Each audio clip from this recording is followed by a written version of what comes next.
call this meeting to order.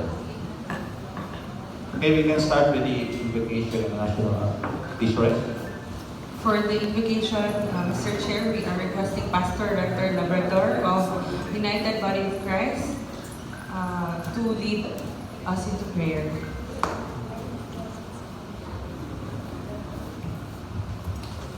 Let's pray. In the name of the Father, and of the Son, and of the Holy Spirit. Labing balangan nga Diyos, Amahan nga langit nun, nagaday kami sa usa ka Diyos na maluluyon, nga pinanggaon.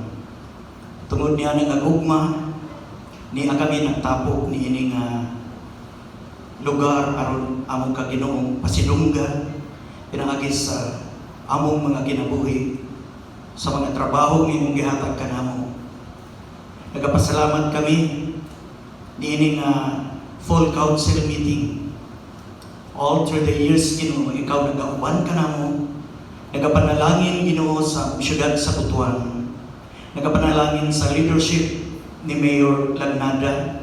Nubanan sa council o sa tibuok ng puwersa, Ginoo, sa gobyerno. Lakip, Ginoo, ang mga civil society organizations. We join our hearts, Ginoo, sa pagpasalamat kanimo.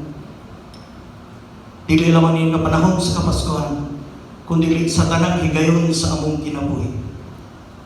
Unsa may among paghisgotan karon, ito kuno Dios nga magdala og himaya kanimo, ang fulfillment sa among Ginoong mga damgo, ang imong Ginoong pag-reward sa mga trabaho, Ginoo, sa imong Ginoong mga katawan, sa pagpalambo sa siyudad sa Butuan. Nagapasalamat kami sa mga leaders na walay bukas sa pagserbisyo, Ginoo, sa mga katawan. And as we start our meeting today, can we invite you, Lord, to come into our hearts, be the center of our activity today. Karong palagdaan, balikan na kanamo, Ginoo, sa mga pagpasalamat, sa mga butang ng imong pagkabuhaton, sa among taliwala. Kining tanan, among giampo, inubanan sa dakong pagpasalamat, pinagila magsangalan, sa among Ginoong Jesucristo nga among Ginoo. Amen. Please remain standing for the national